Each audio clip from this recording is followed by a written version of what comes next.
तो प्रधानमंत्री किसान सम्मान निधि योजना का नया आवेदन सीएससी के माध्यम से भी नए वर्जन से शुरू हो चुका है। अब बिना दस्तावेज यानी अब आपको आधार और बैंक की डिटेल दिए बिना ही आवेदन की प्रक्रिया शुरू हो चुकी है। आप खुद भी कर सकते हैं और सीएससी सेंटर के माध्यम से भी करवा सकते हैं। 15 रुपये का चार्ज लगेगा। चलिए, आपको खुद से आवेदन करने का तरीका तो मैंने पहले ही बता दिया है, लेकिन अब सीएससी के माध्यम से किस तरह से आवेदन करते हैं वो प्रक्रिया मैं आपको बताता हूँ। सबसे पहले सीएससी से आवेदन करने के लिए पीएम किसान के पोर्टल पर आना है। सीएससी संचालक किस तरह से आवेदन करता है वो प्रक्रिया आप देख लीजिए। आप लाभार्थी किसान हैं तो आप किस तरह से करवा सकते हैं। ऑनलाइन 6,000 रुपये के लिए सालाना आपको मिलेंगे। तो पीएम किसान के पोर्टल पर ऊपर सीएससी लॉगिन, ई मित्र लॉगिन बहुत सारे ऑप्शन मिलते हैं। तो यहाँ पर आपको सीएससी लॉगिन वाले ऑप्शन पर क्लिक करना है। जैसे आप सीएससी लॉगिन वाले ऑप्शन पर क्लिक करते हैं तो जी डिटेल सेवा पोर्टल यानी सीएससी का पोर्टल ओपन हो जाता है। अब यहाँ पर सीएससी संचालक को अपने आईडी और पासवर्ड डालने होंगे सीएससी के।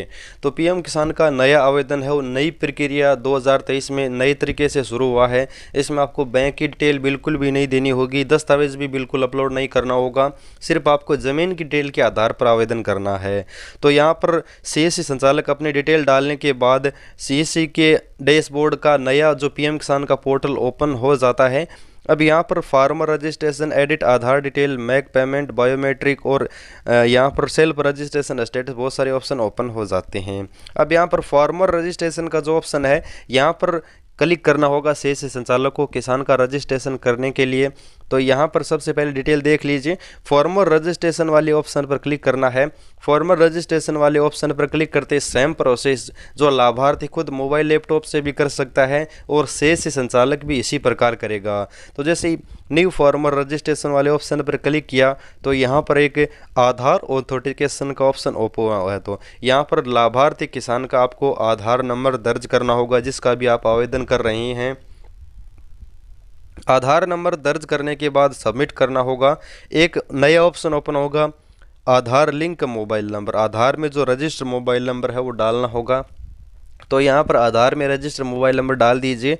फिर आपको गेट मोबाइल ओटीपी का जो ऑप्शन है उस पर क्लिक करना होगा। तो यहाँ पर मैं किसान का मोबाइल नंबर दर्ज कर देता हूँ। स्टेप बाय स्टेप देखिए, इसी प्रकार खुद भी सेल्फ रजिस्ट्रेशन से भी कर सकता है किसान, और अगर सीएससी से कर रहा है तो सीएससी से भी इस प्रकार कर सकता है। तो जो हमने मोबाइल नंबर यहाँ पर डाले हैं वो चालू होने चाहिए, एक्टिव होने चाहिए। तो मोबाइल पर ओटीपी आ चुके हैं, ओटीपी डालने के बाद सबमिट कर देना है। अब सबमिट करने के बाद अगर किसान खुद से आवेदन कर रहा है तो ओटीपी के माध्यम से वेरिफिकेशन कर सकता है, लेकिन सीएससी से कर रहा है तो सीएससी में फिंगरप्रिंट का ऑप्शन ओपन हो चुका है। और आंखों के जो स्कैन करने वाला डिवाइस अगर सीएससी संचालक के पास है तो उससे भी कर सकता है। तो स्टार्टिंग मोरफो मंत्रा की डिवाइस है, एक यहाँ पर मंत्रा IVRS डिवाइस यानी आंखों के जो स्कैन करने वाला वो भी है, तो उससे भी कर सकते हैं। तो हमारे यहाँ पर मंत्रा वाले ऑप्शन पर क्लिक करते हैं और क्लिक करने के बाद यहाँ पर आपको जो डिवाइस है वो कनेक्ट करना होगा। तो डिवाइस कनेक्ट करने के ऊपर है वो ऑप्शन आ चुका है, यहाँ पर देख लीजिए। यहाँ पर डिस्कवर सक्सेसफुली हो चुका है तो ओके कर देना है। अब यहाँ पर नीचे फिंगर लगाना है लाभार्थी का। तो किसान का फिंगर लगाने के बाद फिंगर सक्सेस हो चुका है। अब यहाँ पर ओके कर देना है। अब फिंगर तक का काम कंप्लीट हो चुका है, सबमिट कर देना है। सबमिट करते ही लाभार्थी का फॉर्म ओपन हो जाएगा। अब यहाँ पर फॉर्म बिल्कुल नए तरह से ओपन हुआ है, बहुत सारे ऑप्शन हटा दिए गए हैं। सरकार ने सिर्फ आधार बेस कर दिया है पीएम किसान योजना को, और अब किसान को कोई भी डिटेल नहीं देनी होगी, सिर्फ आधार कार्ड और अपनी ज़मीन की जो जमाबंदी होती है, खतौनी बोलते हैं, वो एक ले जानी होगी, और कोई भी दस्तावेज सीएससी संचालक को नहीं देना होगा। और सीएससी संचालक आधार कार्ड के अनुसार स्टेट, डिस्ट्रिक्ट, सब डिस्ट्रिक्ट, ब्लॉक, विलेज चुनेगा, और चुनने के बाद यहाँ पर आधार कार्ड, किसान का नेम, कैटेगरी चुननी है, और बाकी डिटेल ऑटोमेटिक आधार से आ जाएगी, कोई भी अलग से डिटेल नहीं डालनी होगी। यानी पीएम किसान योजना की जो ऑटोमेटिक डिटेल है वो आधार कार्ड वेरीफाई करते ही है ऑटोमेटिक आ जाएगी। अब यहाँ पर लाभार्थी की सिर्फ ज़मीन की डिटेल महत्वपूर्ण है, बाकी कोई भी डिटेल है वो महत्वपूर्ण नहीं है, क्योंकि वो ऑटोमेटिक आधार से आ जाती है।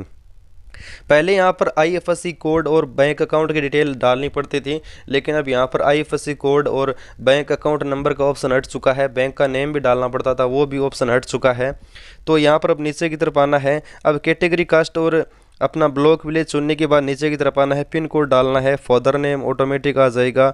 और यहाँ पर एक ऑप्शन है राशन कार्ड नंबर का, राशन कार्ड नंबर भी डालना होगा। और जो आप पीएम किसान योजना में मोबाइल नंबर डालना चाहते हैं वो मोबाइल नंबर यहाँ पर वैसे तो आएगा, लेकिन आप अपना मोबाइल नंबर है वो यहाँ पर डाल सकते हैं, यानी चेंज कर सकते हैं।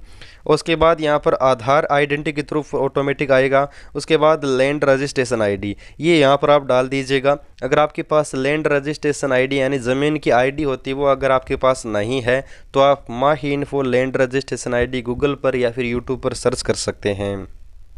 तो हमने लैंड रजिस्ट्रेशन आईडी के बारे में जानकारी दी गई है। तो राशन कार्ड नंबर डाल लिए हैं और अब यहाँ पर मानधन योजना में हैं तो यस कर दीजिएगा, वरना नो कर दीजिएगा। अब यहाँ पर आपको अब ज़मीन की डिटेल डालनी होगी, मेन डिटेल यही है। अब आपको ज़मीन में सिंगल है, अकेले के नाम ज़मीन है तो सिंगल पर, अगर किसी दूसरे का नाम है तो जॉइंट पर क्लिक कीजिएगा। तो फिलहाल यहाँ पर मैं क्लिक कर लेता हूँ जो किसान की जैसे भी स्थिति है। किसान अगर सिंगल है तो सिंगल पर रहने दीजिएगा, और अगर किसान की किसी भाइयों की ज़मीन में नाम है तो जॉइंट पर क्लिक कीजिएगा। जैसे आप क्लिक करोगे तो ज़मीन की डिटेल डालने का ऑप्शन खुल जाएगा। तो यहाँ पर सबसे पहले सिंगल और जॉइंट पर क्लिक करने के बाद ऐड वाले ऑप्शन पर क्लिक करना होगा। उसके बाद एक बार पेज रिफ्रेश होगा और यहाँ पर आप देख लीजिए अब यहाँ पर आपको ऐड वाले ऑप्शन पर क्लिक करना होगा। तो ऐड वाले ऑप्शन पर आप जैसे क्लिक करोगे तो पेज एक बार रिफ्रेश होगा और फिर से आप देखोगे तो यहाँ पर डिटेल डालने के ऑप्शन आ चुके हैं। खाता नंबर, खसरा नंबर और जितनी आपकी ज़मीन है वो हेक्टेयर में डालनी होगी। और आपकी ज़मीन 2019 से पहले की है या फिर बाद की है, बिफोर और आफ्टर में सेलेक्ट करना है, वो डाल देना है। पट्टा नंबर है या फिर आपको ज़मीन विरासत में मिली है वो यहाँ पर डालनी होगा। ज़मीन गिफ्ट में मिली है, विरासत में मिली है। अगर आपको किसी फादर की हस्बैंड की डेथ के बाद मिली है तो आपको अपना ज़मीन का वो बताना होगा। उसके बाद आपको एक दस्तावेज़ ज़मीन की खतौनी जमाबंदी डालनी होगी और सब कुछ डालने के बाद सबमिट करना होगा। सबमिट करने के बाद ऊपर देख लीजिए फैमिली आईडी मिल चुकी है और यहाँ पर आप देख लीजिए अब फैमिली आईडी कॉपी कर लीजिए, स्क्रीनशॉट ले लीजिए। अब वो यहाँ पर ओके कर दीजिए। ओके करते ही आपका पेज है वो ओके हो चुका है। अब यहाँ पर आपको दोबारा से नीचे की तरफ आओगे तो अब आपको पेमेंट करना होगा, यानी किसान का रजिस्ट्रेशन तो हो चुका है लेकिन अब आपको इसका पेमेंट भी करना होगा। जो किसान से आप 15 रुपये चार्ज लोगे आवेदन करने का वो सीएससी संचालक को पेमेंट करना होगा। तो यहाँ पर आपको 5 रुपये 34 पैसे सीएससी संचालक को कटाने होंगे अपने वॉलेट से। तो यहाँ पर सीएससी की जो आईडी पासवर्ड है वो डाल दीजिए। पासवर्ड डालने के बाद यहाँ से है वो वॉलेट का पेमेंट हो जाएगा और यहाँ पर लाभार्थी की वो स्लिप निकल जाएगी। स्लिप का मतलब होता है कि नया आवेदन करने की जो रसीद है वो निकल जाएगी। तो यहाँ पर पेमेंट होने के बाद सबमिट करना होगा। जैसा कि यहाँ पर पेमेंट प्रोसेस हो रहा है, पेमेंट प्रोसेस होने के बाद है वो पेमेंट जो स्लिप है वो निकल जाएगी। जैसा कि आप देख सकते हैं यहाँ पर ट्रांजैक्शन आईडी आ चुकी है और अब आप इसको किसान को दे दीजिए प्रिंटर के माध्यम से निकाल कर। ये किसान का प्रूफ है कि पीएम किसान योजना में किसान ने आवेदन कर दिया है। इसी प्रकार आवेदन करके किसान खुद भी आवेदन कर सकता है, सीएससी संचालक से इस तरह से करवा भी सकता है और सालाना 6000 रुपये ले सकता है। धन्यवाद किसान मित्रों, मिलते हैं अगली जानकारी में।